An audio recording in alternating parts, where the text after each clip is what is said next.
وَلَقَدْ يَسَّرْنَا الْقُرْآنَ لِلذِّكْرِ فَهَلْ مِن مُّدَّكِرٍ واجب الاحترام معزز سامعین کرام، دین اسلام میں 5 شعبے ہیں اور ان کا مجموعہ دین اسلام ہے۔ نمبر 1 اعتقادات، نمبر 2 عبادات، نمبر 3 معاملات، نمبر 4 اخلاقیات، نمبر 5 معاشرت۔ جس کی زندگی میں جس شعبہ میں جتنی کمی ہوگی دین کے اعتبار سے اتنا ہی ناقص ہوگا۔ 5 شعبوں میں ایک شعبہ معاشرت ہے۔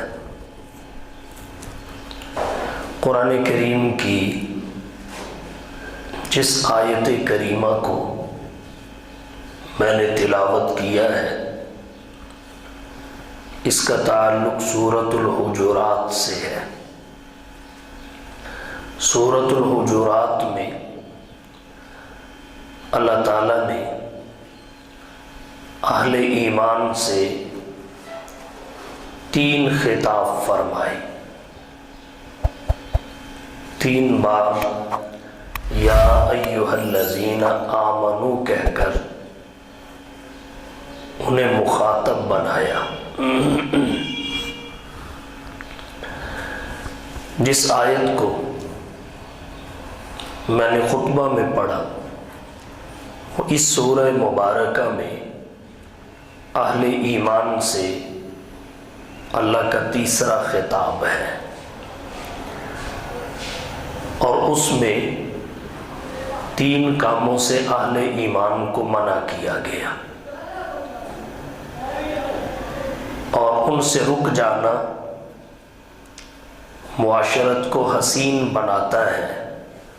معاشرت دین اسلام کا ایک مستقل شعبہ ہے۔ کن 3 کاموں سے اللہ نے منع فرمایا، تفصیلات کیا ہیں، مختصر وقت میں چند باتیں اسی حوالہ سے آپ کی توجہ کی نظر کروں گا۔ اللہ نے سب سے پہلے بہت زیادہ بدگمانیوں سے منع کیا۔ فرمایا یا ایھا الذین آمنوا اجتنبوا کثیرا من الظن، اے اہل ایمان بہت زیادہ بدگمانیوں سے بچو، اجتناب کرو۔ وجہ بتائی ان بعض الظن اسم، کچھ بدگمانیاں گناہ بھی ہوتی ہیں۔ دوسرا کام جس سے منع کیا ولا تجسسوا، جاسوسی نہ کرو۔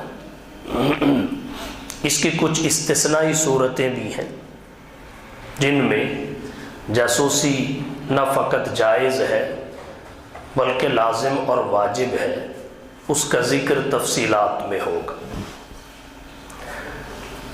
تیسرا کام جس سے منع کیا وہ ہے ایک دوسرے کی غیبت۔ وَلَا يَغْتَبْ بَعْضُكُمْ بَعْضًا، تم میں سے کوئی ایک دوسرے کی غیبت نہ کرے۔ اللہ نے اس کی قباحت کو واضح کرنے کے لیے ایک مثال ذکر کی۔ أَيُحِبُّ أَحَدُكُمْ أَن يَأْكُلَ لَحْمَ أَخِيهِ مَيْتًا فَكَرِهْتُمُوهُ، کیا تم میں سے کوئی ایک شخص اس بات کو پسند کرتا ہے کہ اپنے مردہ بھائی کا گوشت کھائے؟ اس کا جواب طے شدہ تھا، اللہ نے خود دے دیا، فَكَرِهْتُمُوهُ، تم سب اس کو ناپسند کرتے ہو۔ پھر اللہ نے آخر میں نتیجے کی بات کی، واتقوا اللہ، تو پھر اللہ سے ڈر جاؤ۔ جب تمہارا ناپسند کرنا یقینی ہے تو پھر اللہ سے ڈر جاؤ، اس میں کیوں گھسے ہوئے ہو؟ اور اس سے پہلے اگر تم سے ابتلا ہوا تو ان اللہ تواب الرحیم، اللہ تعالیٰ بہت زیادہ توبہ قبول کرنے والا مہربان ہے، توبہ کے راستے پہ چل نکلو۔ تو 3 کاموں سے منع کیا۔ سب سے پہلا کام بدگمانیوں سے بچنا، فرمایا اجتنبوا کثیرا من الظن، بہت زیادہ بدگمانیوں سے بچو۔ ظن کہتے ہیں گمان کرنے کو، یہاں حسن ظن مراد نہیں ہے، سوء ظن مراد ہے، اسی لیے مفسرین نے اس کا معنی بدظنی کیا ہے، بدگمانی کیا ہے۔ بہت زیادہ بدگمانیوں سے بچو۔ وجہ یہ بتائی کہ بعض بدگمانیاں گناہ ہوتی ہیں۔ کیوں؟ اس لیے کہ کچھ بدگمانیاں وہ ہوتی ہیں جن کے صحیح ہونے کی کوئی علامت موجود ہوتی ہے، وہ تو گناہ نہیں۔ جس کے صحیح ہونے کی کوئی علامت بھی نہ ہو وہ تو گناہ ہے۔ دونوں کو آپ مثال سے سمجھ سکتے ہیں۔ وہ بدگمانی جس کے صحیح ہونے کی کوئی علامت موجود ہو، مثلا ایک بھٹی ہے، شراب خانہ ہے، ایک بندہ وہاں آتا جاتا رہتا ہے، وہ داعی اور مبلغ بھی نہیں ہے، آتا جاتا رہتا ہے، اگرچہ وہ شراب نہیں پیتا، کوئی شخص اس کے آنے جانے سے اس سوچ میں مبتلا ہو جائے کہ یہ شراب پیتا ہے، حالانکہ وہ پیتا نہیں، تو یہ بدگمانی ایسی ہے جس کے صحیح ہونے کی علامت اور قرینہ موجود ہے۔ اب اس کا حکم کیا ہے؟ یہ حرام نہیں ہے۔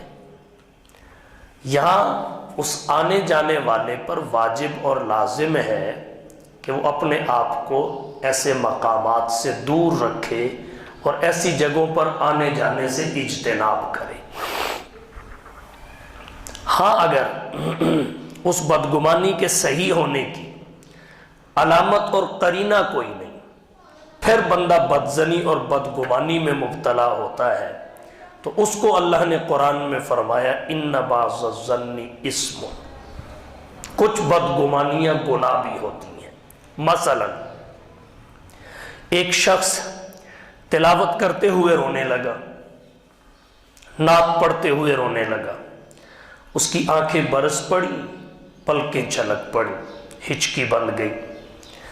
اب اگر کوئی شخص اس کے بارے میں اس بدگمانی میں مبتلا ہوتا ہے کہ یہ دکھلاوے کے لیے کر رہا ہے، ریاکاری کے لیے کر رہا ہے،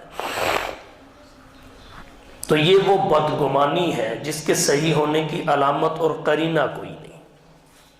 اللہ کے خوف کی وجہ سے بھی ہو سکتا ہے، اللہ کے ڈر اور خشیت کی وجہ سے بھی ہو سکتا ہے، قرآن سے اور جس نبی کی نعت پڑھ رہا ہے اس نبی کی محبت کی وجہ سے بھی یہ کیفیت طاری ہو سکتی ہے۔ تو اس بدگمانی کے صحیح ہونے پر علامت اور قرینہ کوئی نہیں، اس لیے فرمایا ان بعض الظن اسم، کچھ بدگمانیاں گناہ بھی ہوتی ہیں۔ نہ بالکل منع کیا نہ مطلقاً اجازت دی، انسان کو اس عمل میں محتاط اور محدود رہنے کا پیغام دیا۔ فرمایا بہت زیادہ بدگمانیاں نہ کرو، بہت زیادہ بدگمانیوں سے بچو، کچھ کی اجازت بھی ہے۔ اور پھر فرمایا کچھ بدگمانی گناہ ہے کچھ گناہ بھی نہیں ہے، نہ بالکل پابندی لگائی نہ بالکل اجازت دی۔ اگر بالکل پابندی لگ جاتی اس کے بھی نقصان تھے، دفاع کمزور ہو جاتا، نگرانی کمزور ہو جاتی، اصلاح احوال کی راہ میں رکاوٹ کھڑی ہو جاتی، اور اگر مطلقاً اجازت دے دی جاتی فسادات پیدا ہوتے، محبتیں ختم ہو جاتی، قتل و غارت گری بڑھ جاتی۔ تو شریعت نے اعتدال اور توازن کو قائم رکھا ہے تاکہ معاشرت کا حسن برقرار رہے۔ فرمایا یا ایھا الذین آمنوا اجتنبوا کثیرا من الظن، اے اہل ایمان بہت زیادہ بدگمانیوں سے بچو، ان بعض الظن اسم، کیونکہ کچھ بدگمانیاں گناہ بھی ہوتی ہیں۔ جب عام انسانوں کے بارے میں حکم یہ ہے کہ بچو، تو پھر جو اہل خیر ہیں، اہل تقوی ہیں، اہل اصلاح ہیں، ان کے بارے میں ان بدگمانیوں میں مبتلا ہو جانا جن کی اصل ہی کوئی نہیں، جن کی اصل ہی کوئی نہیں، یہ تو تہمت اور افتراء ہے۔ بخاری شریف میں جناب نبی کریم صلی اللہ علیہ وسلم کی ایک حدیث ہے، حضرت ابو ہریرہ رضی اللہ تعالی عنہ راوی ہے۔ جناب نبی کریم صلی اللہ علیہ وسلم نے بدگمانی کو اس حدیث مبارکہ میں سب سے جھوٹی بات قرار دیا۔ فرمایا ایاکم والظن، بدگمانی سے بچو، فإن الظن اکذب الحدیث، بدگمانی بڑی جھوٹی بات ہے۔ پھر آپ صلی اللہ علیہ وسلم نے امت کو کچھ احکامات اور تعلیمات دی۔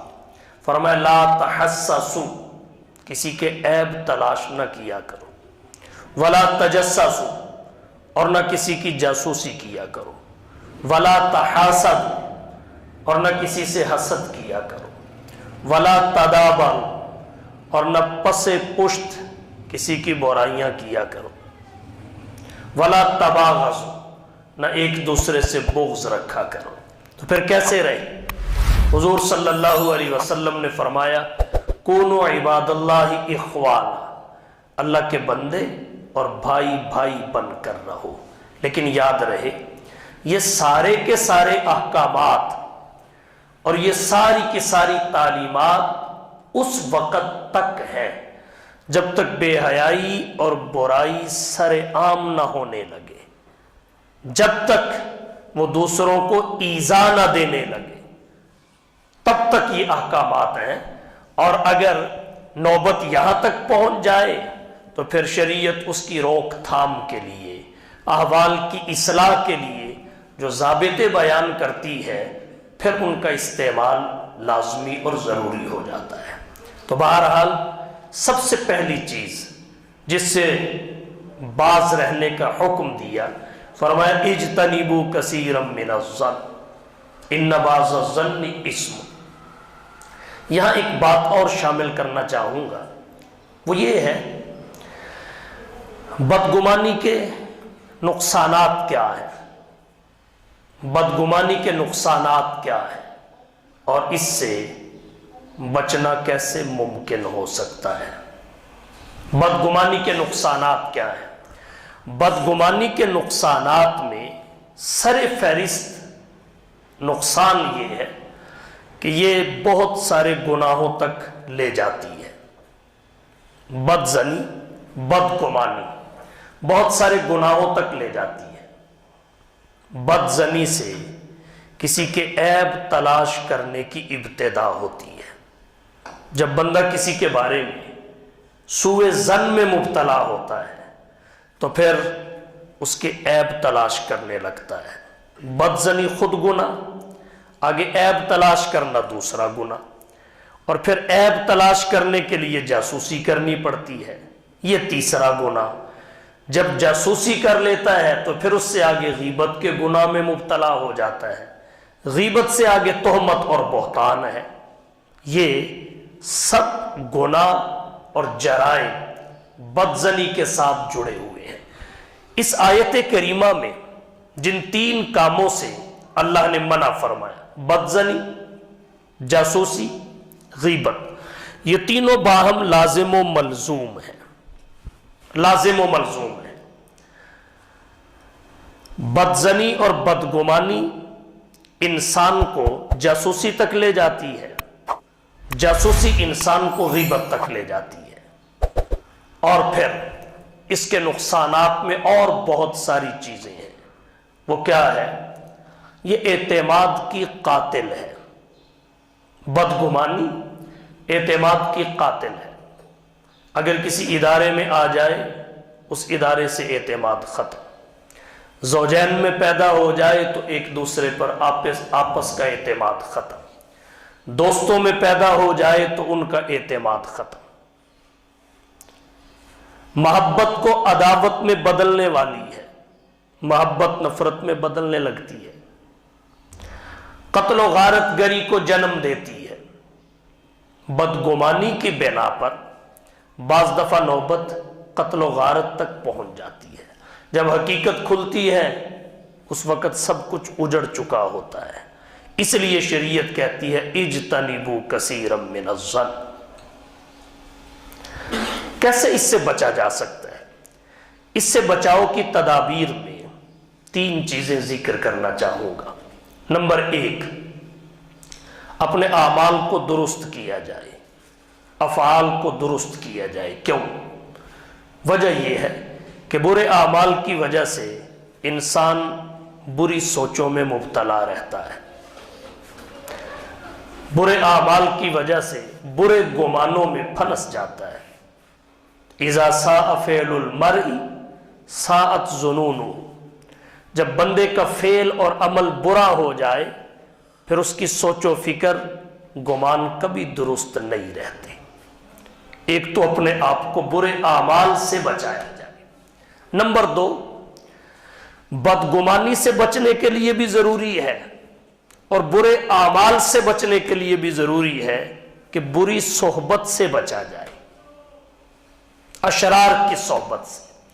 صاحب روح المعانی نے تفسیر روح المعانی میں لکھا ہے صحبت الاشرار تورث سوء الظن بالاخیار۔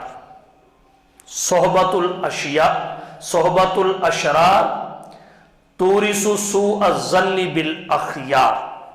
برے لوگوں کی صحبت یہ اچھے لوگوں کے بارے میں بدگمانی کو جنم دیتی ہے۔ برے دوستوں کے ساتھ بری ہم نشینی اور صحبت یہ اچھوں کے بارے میں بدگمانی میں مبتلا کر دیتی ہے۔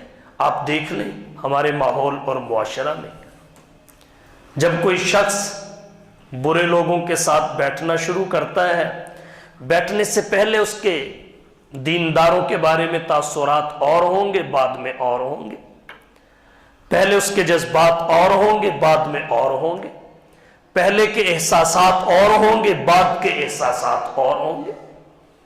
سیاسی بنیادوں پر ہم جنہیں اپنا دوست بناتے ہیں، سیاسی بنیادوں پر جو ہمارے ساتھی ہوتے ہیں، اگر وہ برے ہیں تو پھر ہم بھی ان کے رنگ میں اس حد تک رنگے جاتے ہیں، معاشرہ اس بات کی شہادت دے گا کہ نہ علماء کی توہین سے بچتے ہیں، نہ دینی شعائر کی توہین سے بچتے ہیں، نہ ہم دین کے بارے میں وہ جذبہ رکھتے ہیں دفاع کا جو اپنے سیاسی زعماء کے بارے میں رکھتے ہیں، ان کی غلطیوں کا بھی دفاع کرتے ہیں اور ان کی اچھائیوں کو بھی غلطیاں بنا کے پیش کرتے ہیں۔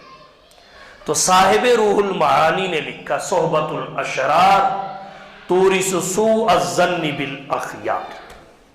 اور تیسری تدبیر کیا ہے سوء ظن سے بچنے کی، بدگمانیوں سے دور رہنے کی؟ مسند ابو یعلا الموصلی کی 3 جلد میں غالباً 4100 نمبر حدیث ہے جس میں یہ کہا گیا کہ اگر کوئی شخص روزانہ 10 بار اعوذ باللہ من الشیطان الرجیم پڑھ لیتا ہے تو تو اللہ تعالیٰ اس پر ایک فرشتہ مقرر کر دیتے ہیں شیطان سے حفاظت کے لیے۔ وہ فرشتہ شیطان سے اس کی حفاظت کرتا ہے، شیطانی وساوس سے حفاظت کرتا ہے اور برے گمانوں سے اسے بچاتا ہے۔ یہ ایک تیسری تدبیر ہے جو میں نے آپ کی توجہ کی نظر کی۔ تو پہلا کام جس سے رکنے کا حکم دیا، دور رہنے کا، باز رہنے کا حکم دیا، وہ ہے بدگمانیوں سے بچنا، بہت زیادہ بدگمانیوں سے۔ نمبر 2 فرمایا وَلَا تَجَسَّسُوا، جاسوسی بھی نہ کرو، کسی کے عیب تلاش نہ کرو۔ اگر کسی کی جاسوسی بندہ اس لیے کرے کہ اس کے نقائص، اس کے عیوب تلاش کرے اور پھر اسے لوگوں کے سامنے ذلیل و رسوا کرے، تو یہ حرام ہے۔ جو بندہ کسی کے عیب تلاش کرتا ہے اسے ذلیل و رسوا کرنے کے لیے، تو اللہ اس کے عیوب لوگوں کے سامنے کھول دیتا ہے، اس کے عیوب کو ظاہر کر دیتا ہے، خواہ وہ تہ خانہ میں ہی کیوں نہ چھپا۔ اس لیے کسی کے عیب اسے ذلیل و رسوا کرنے کے لیے تلاش نہیں کرنے چاہیے، اس لیے جاسوسی نہیں کرنی چاہیے کہ میں اس کو ناکام کروں، ذلیل و رسوا کر۔ ہاں بعض صورتیں ایسی ہیں ان میں جاسوسی صرف جائز ہی نہیں بلکہ واجب اور لازم ہو جاتی ہے۔ بعض صورتوں جیسے کوئی بھی سربراہ اپنے ماتحت عملہ کی احوال کی اصلاح کے لیے ان کی جاسوسی کرتا ہے تاکہ یہ نقصان کے راستہ پر نہ چل نکلے۔ ہمارے ملک کے انٹیلیجنس ادارے ہیں، فوجی ایجنسیز ہیں، یہ جاسوسی کرتی ہیں۔ مقصد کیا ہے؟ کہ ملک و قوم کے خلاف کوئی سازش کامیاب نہ ہو، ملک و قوم کا کوئی دشمن اپنے مذموم مقاصد میں کامیاب نہ ہو، تو یہ حرام نہیں ہے۔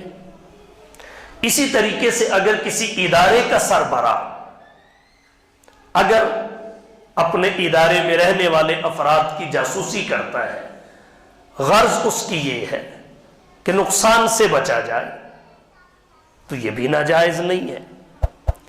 اگر والدین اپنی اولاد کی جاسوسی کرتے ہیں اس غرض سے کہ یہ بری صحبت میں مبتلا نہ ہو جائے، ان کے اخلاق نہ بگڑ جائیں، ان کے احوال خراب نہ ہو جائیں، اصلاح احوال کے لیے، ان کی تربیت کو درست رکھنے کے لیے، ان کی دوستی برے لوگوں سے نہ ہو جائے، نظر رکھتا ہے، جاسوسی کرتا ہے، ان کا آنا جانا کن کے پاس ہے، ان کا اٹھنا بیٹھنا کن کے پاس ہے، ان کے ساتھی اور ہم نشین کون ہیں، تو یہ صرف جائز ہی نہیں واجب و لازم ہے۔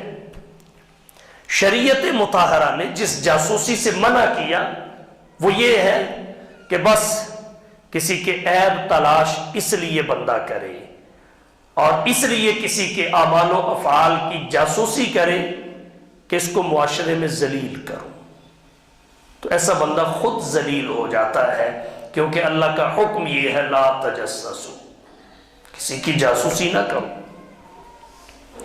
اس پر حضرت عمر بن خطاب رضی اللہ تعالی عنہ کا ایک واقعہ ہے، میں نے پہلے بھی کئی دفعہ عرض کیا، آج اس کو ذکر نہیں کرتا، اس سے اگلی بات کرتا ہوں۔ یہ جو ہمارے معاشرہ میں کسی کے پیچھے پڑے رہنا، اس کی ٹو میں لگے رہنا، اس کے اسباب کیا ہیں؟ بندہ اس میں مبتلا کیوں ہوتا ہے؟ کسی کی جاسوسی میں مبتلا کیوں ہوتا ہے؟ اس کے بہت سارے اسباب ہیں، میں چند ایک آپ کی توجہ کی نظر کروں گا۔ سب سے پہلا سبب ہے کسی کا بغض، دشمنی اور اس کی عداوت۔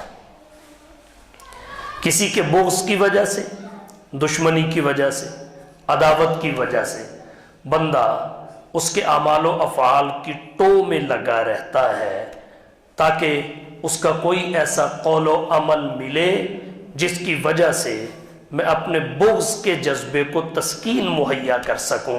یہ اس کا پہلا سبب ہے۔ علاج بھی بالکل واضح ہے کہ اپنے دل کو نفرت کا مقام نہ بنایا جائے، اپنے دل کو محبت کی جگہ بنایا جائے۔ وہ دل جنتی کا دل ہوتا ہے جس دل میں کسی کا بغض نہیں ہوتا۔ اس پر ایک طویل حدیث ہے۔ ایک صحابی حضور صلی اللہ علیہ وسلم کے سامنے سے گزرے، حضور نے فرمایا یہ جنتی ہے۔ ایک دوسرے صحابی بہانہ بنا کر اس کے ساتھ چند دن اس لیے رہے کہ میں دیکھوں تو صحیح یہ عمل کون سا کرتا ہے۔ جب کوئی مختلف عمل نظر نہیں آیا تو پوچھ ہی لیا، میں نے آپ کے بارے میں یہ سنا، اس کی وجہ اور سبب کیا ہے؟ آپ کون سا عمل کرتے ہیں؟ کہا وہی اعمال ہیں جو سارے کرتے ہیں، البتہ جہاں تک مجھے یاد پڑتا ہے وہ یہ کہ میرے دل میں کسی کا بغض نہیں ہے، اس وجہ سے حضور نے یہ بشارت دی ہے۔ تو وہ دل جنتی کا دل ہے جس دل میں کسی کا بغض اور کینہ نہ ہو۔ تو پہلا سبب اس کا یہ ہے کہ بندہ کسی کے بغض میں، دشمنی اور عداوت میں مبتلا ہوتا ہے۔ دوسرا سبب کیا ہے؟ دوسرا سبب کسی کی ترقی سے، شہرت سے، قبولیت اور مقبولیت سے حسد ہے۔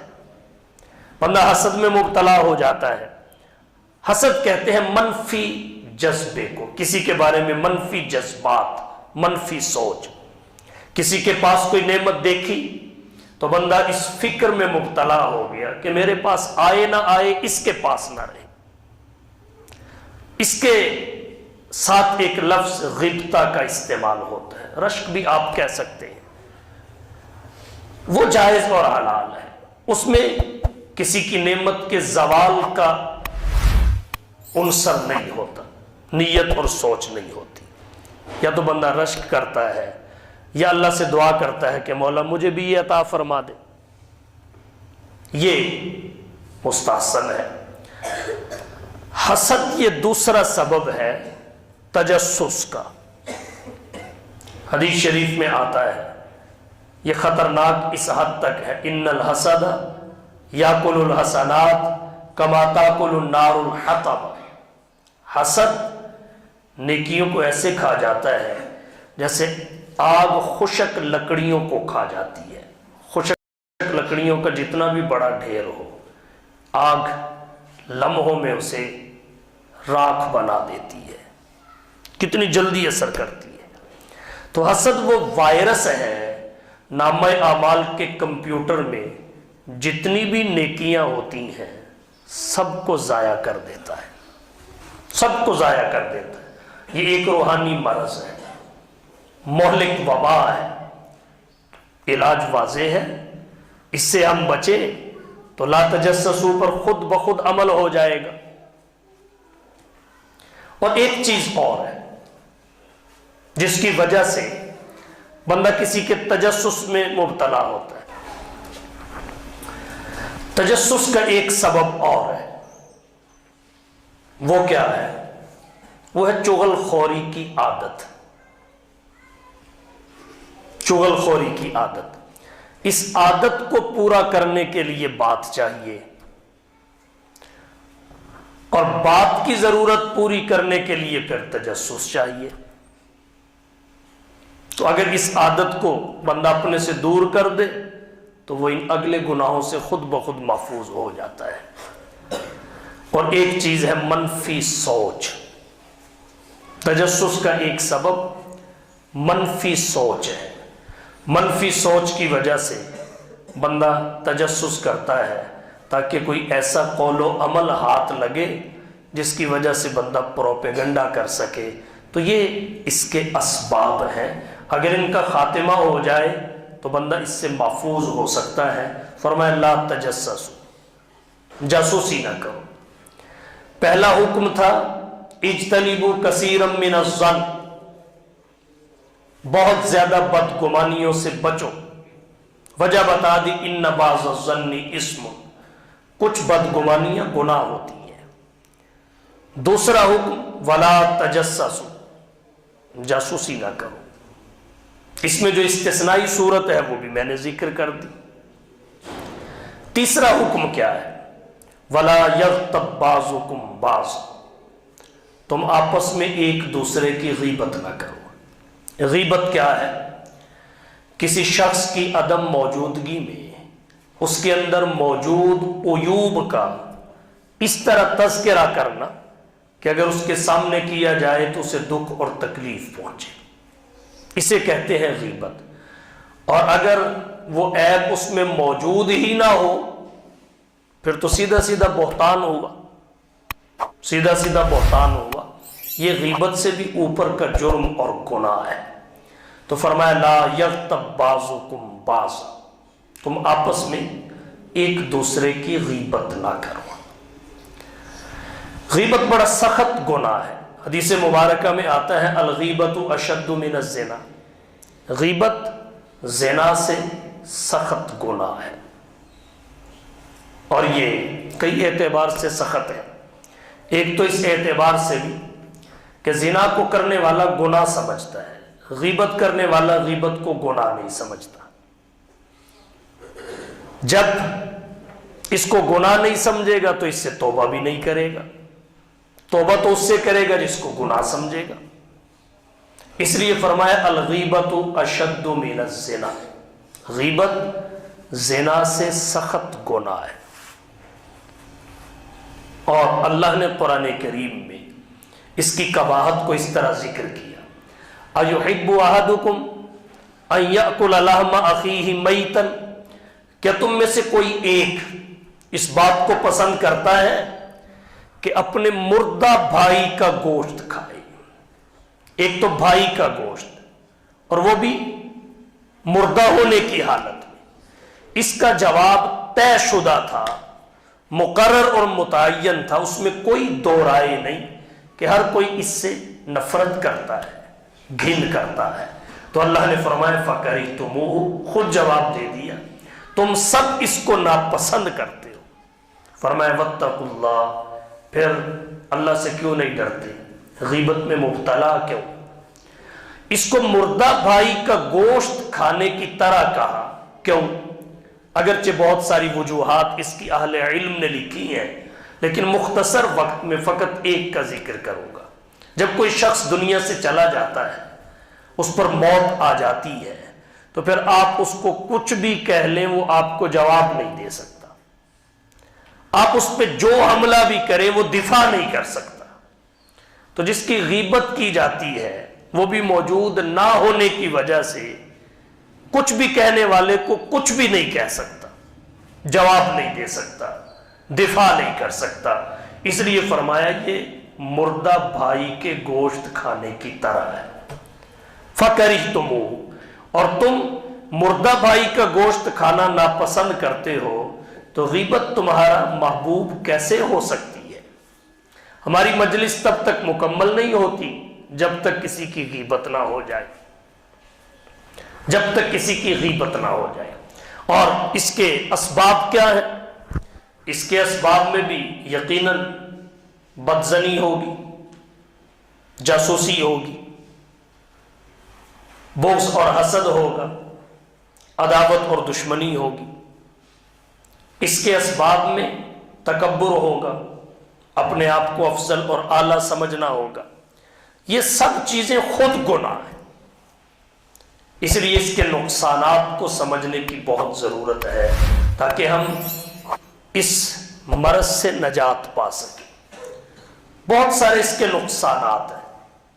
اس کا ایک نقصان تو یہ ہے کہ بندے کی دعائیں قبول ہونے سے رہ جاتی ہیں، دعائیں قبول نہیں ہوتی۔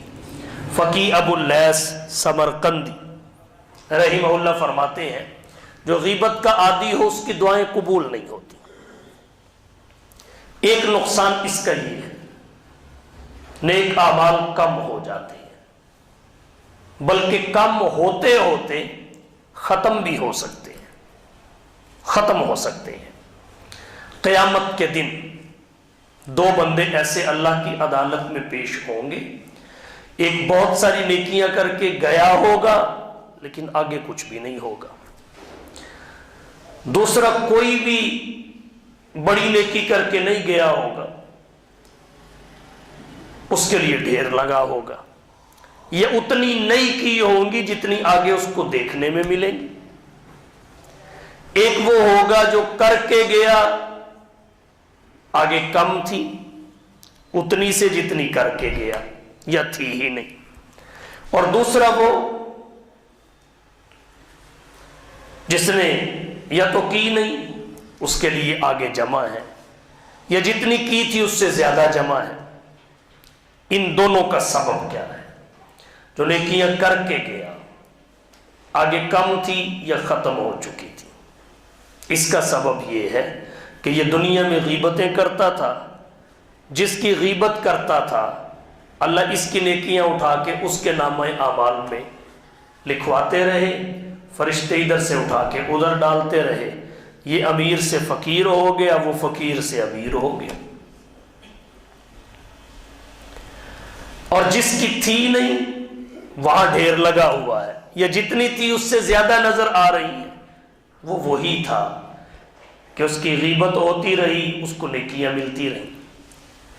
حضرت حسن بصری رحمہ اللہ کے بارے میں علماء نے لکھا ہے، جب انہیں پتہ چلتا کہ فلانے بندے نے میری غیبت کی ہے، وہ اسے ہدیہ بھیجا کرتے تھے، ہدیہ بھیجتے تھے، تحفہ بھیجتے تھے، اور کہتے تھے کہ تو نے غیبت کر کے، میری غیبت کر کے اپنا سرمایہ حیات مجھے دے دیا، اپنی نیکیاں مجھے دے دی، تو میرا بھی تو حق بنتا ہے نا، میں بھی تجھے کچھ نہ کچھ دوں، اس لیے حل جزاء الاحسان الا الاحسان کے تحت تجھے یہ ہدیہ بھیجا ہے۔ تو اب ہدیہ لینے کی غرض سے کوئی غیبت شروع نہ کر دے۔ آج کے دور میں حسن بصری کوئی نہیں، آج کے دور میں حسن بصری کوئی نہیں۔ اب یہ ہو سکتا ہے کہ ہماری نیکیاں ادھر جاتی رہیں، اور جب نیکیاں ختم ہو جائیں ادھر کے گناہ ادھر آتے رہیں، لیکن ہدیہ نہیں ملے گا۔ تو حضرت حسن بصری رحمہ اللہ ہدیہ بھیجا کرتے تھے کہ تو نے میری غیبت کر کے نیکیوں جیسی عظیم دولت مجھے دے دی، تو چلو میں بھی کچھ نہ کچھ تجھے بھیج دیتا ہوں۔ یہ اصلاح کا ایک حکیمانہ طرز تھا جو حضرت حسن بصری رحمہ اللہ اختیار کیا کرتے تھے۔ یہ اصلاح کا ایک عمدہ طریقہ تھا جو حضرت حسن بصری رحمہ اللہ نے اختیار کیا۔ سید الفقہاء، امام الائمہ، سراج الامہ، تلمیذ الصحابہ، امام سواد اعظم حضرت امام اعظم ابو حنیفہ رحمہ اللہ نے پوری زندگی کبھی کسی کی غیبت نہیں کی، اور حضرت ابراہیم بن ادہم رحمہ اللہ کے بارے میں آتا ہے وہ تو اس مجلس سے اٹھ کے چلے جایا کرتے تھے جس مجلس میں کوئی کسی کی غیبت کرتا۔ ایک دفعہ انہیں کسی دعوت پر بلایا گیا، جا کے بیٹھے، وہاں کسی نے کسی کی غیبت شروع کر دی تو وہ وہاں سے اٹھ کے چلے گئے، اور فرمایا غیبت کرنا اگر گناہ ہے تو اس کا سننا بھی اتنا ہی گناہ ہے، اٹھ کر چلے گئے۔ تو غیبت کے نقصانات میں ایک تو یہ ہے جو عادی ہو جائے اس کی دعائیں قبول نہیں ہوتی، دوسرا یہ کہ نیک اعمال کم ہو جاتے ہیں حتیٰ کہ ختم بھی ہو جاتے ہیں، اور تیسرا یہ کہ بندے کی نیکیاں قبول نہیں ہوتی۔ اور اس سے بڑھ کر غیبت کے نقصانات میں کیا ہے، اگر کبھی باتیں کھل جائیں تو نوبت قتل و غارت تک بھی چلی جاتی ہے، قتل و غارت تک چلی جاتی، اس لیے اس سے بچنا چاہیے۔ اور جو ہو چکی اس کی تلافی کا طریقہ کیا ہے، جو ہو چکی اس کی تلافی کا طریقہ کیا ہے وہ بھی عرض کر دیتا ہوں۔ جس کی غیبت کی گئی وہ زندہ ہے اور اس کے علم میں بھی ہے کہ فلانے نے میری غیبت کی ہے، تو اللہ سے بھی معافی مانگے، توبہ کرے، اور اس سے بھی معافی مانگے کیونکہ اس کا تعلق حقوق العباد سے ہے، اس سے بھی معافی مانگے۔ ہاں البتہ فقہا نے اتنی رعایت دی ہے کہ اجمالی معافی مانگ لے، اجمال کہ میری طرف سے آپ کی حق تلفی ہوئی، میں معافی چاہتا ہوں، آپ کو ایذا اور تکلیف پہنچی، آپ مجھے معاف کر دیں،